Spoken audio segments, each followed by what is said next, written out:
ठीक है कि CEC test it's a good step by the commission so for as इसमें आप रिफॉर्मेटिव कर रहे हैं, पर आपने नॉर्मलाइजेशन का जो प्रोसेस किया है उसके बारे में ना एक्सप्लेन किया है। और ये प्रेसेंटाइल जो आप एक नया कहाँ से उसको क्या लाने की जरूरत थी, इस प्रेसेंटाइल में you are killing the merit.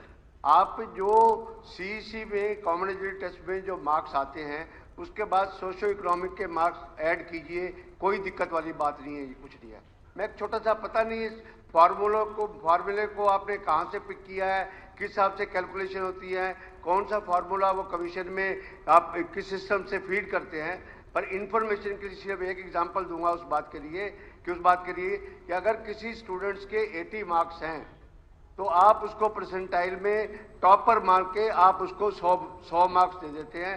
उसके बाद सोशो इकोनॉमिक की बात है। एक किसी के अगर 64 मार्क्स हैं तो आपका परसेंटाइल का पता नहीं क्या फार्मूला है कि उसको 99 मार्क्स मिल जाते हैं। तो जी इसी it is to be clarified, इसकी जरूरत क्या है परसेंटाइल करने की, नॉर्मलाइजेशन की प्रोसीजर क्या, जरूरत क्या है इस बात की। जो बच्चा मेरिटोरियस है अगर उसके 80 नंबर आते हैं, अगर सोशल इकोनॉमिक में 5 नंबर आते हैं, 7 नंबर आते हैं, ऐड कीजिए, नहीं आते तो उसमें 64 और 80 16 मैं परमिशन लेके बोल रहा हूँ। तो बात नहीं, ये डिबेट का हाथ लंबा हो जाएगा। परमिशन दी, आप जवाब देंगे आपकी बात का। It's a matter regarding the youth, ये स्टेट के यूथ के लिए एक इम्पोर्टेंट मैटर है। जवाब दे रहा हूँ। मेरे डिबेट तो बहुत लंबी हो जाएगी इस तरीके से। नहीं चलिए, ये एक अंतिम विषय है। आप बैठो सियाग साहब प्लीज, नहीं ऐसे नहीं। सियाग साहब बैठिए, आप सुझाव लिख के दे देना, लिख के दे देना। आप रिटर्न में दे देना, आप रिटर्न में। ये इंपॉर्टेंट विषय है, इस पर बता दूं, बाकी लिख के दे देना। मैं मान्यवर बत्रा जी से ये बात बताना चाहूंगा इनको कि जैसे अब बड़ी संख्या में, जैसे मैंने पहले बताया कि पोस्टें कम होती हैं, एग्जाम देने वाले बहुत लोग आ जाते हैं। इसमें या तो उन सबको एक ही बैच में और उसके इतने सारे सेंटर बना के, इतनी सारी फोर्स लगा के 10 लाख 8 लाख 15 लाख जितने हैं, उन सबका एग्जाम एक ही शिफ्ट में एक ही स्थान पर कराया जाए, फिर न्यूट्रलाइजेशन की जरूरत नहीं होती।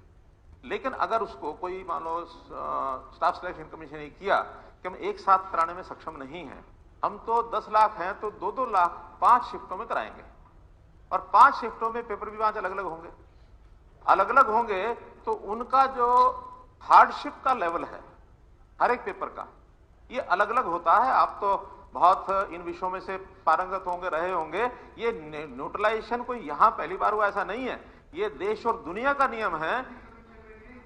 आप पता कर लीजिए, और इसकी जानकारी नहीं तो मैं लाके दे दूंगा, मैं वो बता रहा हूं, उसमें आगे चल रहा हूं। लेकिन ये नहीं है, ये बात ठीक नहीं है। जहां एक ही लेवल का एक ही टेस्ट 4 अलग अलग शिफ्टों में कराया जाता है और 4 उसके प्रश्न पत्र होते हैं, तो हार्डशिप के लेवल पर उसको न्यूट्रलाइज किया जाता है। एक पेपर थोड़ा सा कठिन आ गया, उसमें नंबर कम आएंगे, एक पेपर थोड़ा आसान आ गया, उसमें नंबर ज्यादा आएंगे।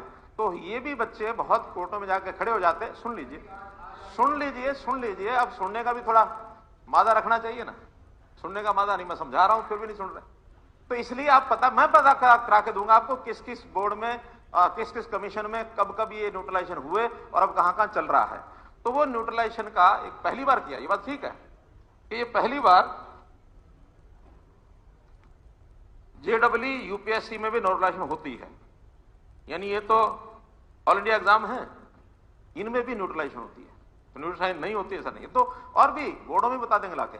अब उसको न्यूट्रलाइजेशन इसलिए करना पड़ता है कि आसान और मुश्किल पेपर आते रहते हैं। अब उसमें पहली बार ये किया, ये बात भी सत्य है, यहां कभी नहीं होगा। पहली बार किया तो थोड़ी उनसे चूक हुई, वो चूक भी स्वीकार है। जो फार्मूला जो लगाना चाहिए था वो किसी ने उनको गाइड कर दिया, जिसने गाइड किया उनके यहां सोशो इकोनॉमिक नंबर नहीं होते।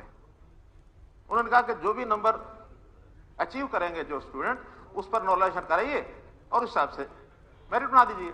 वहां कोई जिसने गाइड किया वहां ये नहीं थे, क्या सोशो इकोनॉमिक जोड़ने के बाद बहुत उल्टा पुल्टा हो गया। जब उल्टा पुल्टा हो गया तो फिर वो जाती कोर्ट में गए, कोर्ट ने कहा कि नहीं, इसका ठीक रास्ता निकाल के लाओ। फिर जो अलग से जहां ये सोशो इकोनॉमिक की बात जिनको जानकारी है, जो इसका सॉल्व कर सकते हैं, उनको फार्मूला बदल करके उन्होंने कराया, और फार्मूला बदल करके कोर्ट में उसको दिखा दिया। कोर्ट ने कहा ये ठीक है। ठीक होने के बाद ये भी एक बात और आगे आएगी कि पहले के रिजल्ट में फिर दूसरा जब ठीक रिजल्ट निकला है तो कुछ 200 लोगों का उथल पुथल भी हो गया है। 200 लोग पहले चयन हो गए, बाद में दूसरे चयन हो गए, वो निकल गए, और ये होगा जो निकले हैं वो कोर्ट में जाएंगे। इसलिए हमने तो जो ठीक है करना है, जो गलत है बिल्कुल नहीं करना है, चाहे अपना स्टेप हमको वापस भी लेना पड़े, गलत चीज को वापस लेने में हमें कोई एतराज नहीं, आपत्ति नहीं, हम ले सकते हैं। धन्यवाद।